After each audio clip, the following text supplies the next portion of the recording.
امام حسین کا سر جیسے ہی کاٹا جاتا ہے تو خیام سے بی بی زینب تڑپ اٹھتی ہے اور دوڑ کے میدان میں آتی ہے، امام حسین سے لپٹ جاتی ہے اور کہتی ہے اے شمر، یہ رسول کا نواسا ہے۔ شمر اور یزید کے دوسرے سپاہی بی بی زینب کو تازیانے مارتے ہیں، اور جیسے ہی بی بی زینب کی پھر سے جلتے ہوئے خیام پر نظر پڑے تو آپ خیام کی طرف جاتی ہیں اور ایک ایک بچے کو باہر نکالتی ہیں۔ فوج یزید خیام سے آل محمد کے سامان کو لوٹتے ہیں، بچوں کو مارتے ہیں، بیبیوں کی چادروں کو کھینچتے ہیں، اور بی بی زینب تمام بیبیوں کو اکٹھا کرنے کی کوشش کرتی ہے۔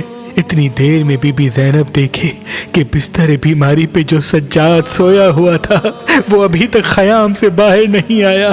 آپ پھر سے ایک جلے ہوئے خیمے میں جاتی ہیں، امام سجاد کو اپنے کندھے پہ اٹھا کے باہر آتی ہیں۔ امام سجاد بیماری کی حالت میں جیسے ہی مقتل گاہ کی طرف دیکھتے ہیں تو بلند آواز سے کہتے ہیں اے اللہ، ہمارے خاندان کی قربانی کو قبول کرنا۔ بس وہاں لاش پامال ہونے کی تیاری کی جاتی ہے، اور یہاں بیبیاں بے وارث و مددگار ایک ایک لاش کو دیکھتی رہتی ہیں۔ تاریخ نے لکھا امام حسین کی لاش جیسے جیسے پامال ہوتی جاتی، بی بی زینب زار و قطار رو کے رسول اللہ کو پکارتی اور کہتی یا رسول اللہ دیکھیں، آپ کے نواسے کا جسم پامال ہو رہا ہے۔ بس اتنے میں شمر کہتا ہے کہ جاؤ بیبیوں کے پاس جو جو سامان ہے وہ بھی لوٹ لو۔ تاریخ نے لکھا جس جس بی بی کے پاس جو چیز ہوتی ہے ظالم تادیانے مار کے چھین لیتے ہیں اور ہنستے جاتے ہیں۔ اتنی دیر میں شمر کی نگاہ امام حسین کی 4 سال کی بیٹی پہ پڑتی ہے۔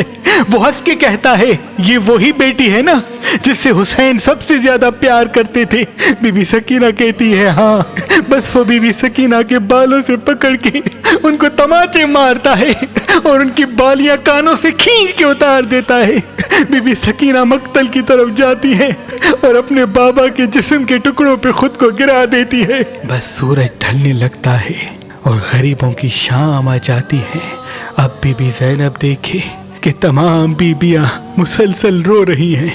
آپ سب کو دلاسا دے کے کہتی ہیں اللہ کی رضا میں راضی رہو، اے آل محمد کی مستورات، تمہاری اس غربت کو شام غریباں کا نام دیا جائے گا، اور قیامت تک میرے نانا کے ماننے والے اس شام کو غریبوں کی شام کہہ کے منائیں گے۔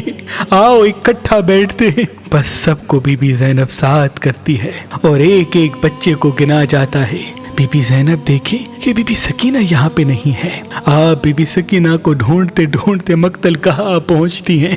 دیکھیں کہ بی بی سکینہ امام حسین کے جسم کے ٹکڑوں سے لپٹی ہوئی ہے۔ آپ بی بی سکینہ سے پیار کرتی ہیں اور کہتی ہیں اے سکینہ آؤ، سارے بچے ایک ساتھ بیٹھے ہیں، تم بھی اس کے ساتھ بیٹھو۔ بی بی سکینہ اور تمام بچوں کو مستورات کو ساتھ کر کے بی بی زینب پہرا دیتی ہیں۔ بس بنت علی عباس کی طرح پہرا دے ہی رہی تھی کہ اتنی دیر میں آپ دیکھیں کہ گھوڑے سوار قریب آتا جاتا ہے۔ آپ دور سے آواز دیتی ہیں اے گھوڑے سوار، ہمارے خیام جل چکے ہیں، ہمارا سارا سامان لوٹ کے گئے ہیں، اب ہمارے پاس کچھ نہیں۔ وہ گھوڑے سوار پھر بھی قریب آتا جاتا ہے۔ بی بی زینب عباس بن کے گھوڑے کی لگام سے پکڑ کے کہتی ہیں کیا تو نے سنا نہیں؟ میں علی کی بیٹی ہوں، یہاں پہ رسول اللہ کے بچے سوئے ہوئے ہیں۔ بس اتنی دیر میں وہ گھوڑے سوار اپنے چہرے سے نقاب اتارتا ہے۔ بی بی زینب دیکھتی ہے کہ ان کے بابا علی اپنی بیٹی سے ملنے آئے ہیں۔ بی بی زینب زار و قطار رو کے کہتی ہے اے میرے بابا، میں صبح سے لے کے اب تک آپ کو یاد کر رہی تھی، دیکھیں قاسم کو قتل کر دیا، ان کے جسم کو پامال کر دیا، میرے بچوں کو شہید کر دیا، علی اکبر کو برچھی مار دی۔ بابا ان ظالموں نے 6 ماہ کے لیے اصغر پہ بھی رحم نہ کیا، جناب عباس کو شہید کر دیا، میرے بھائی کی لاش پہ گھوڑے دوڑا دیے۔ امام علی اپنی بیٹی کو دلاسا دے کے کہتے ہیں اے میری بیٹی، جب سے یہ قافلہ مدینے سے نکلا ہے میں تمہارے نانا اور تمہاری ماں ساتھ ساتھ ہیں۔ اے میری بیٹی، اس امتحان کے بغیر اللہ کا دین بچنا نہیں ہے۔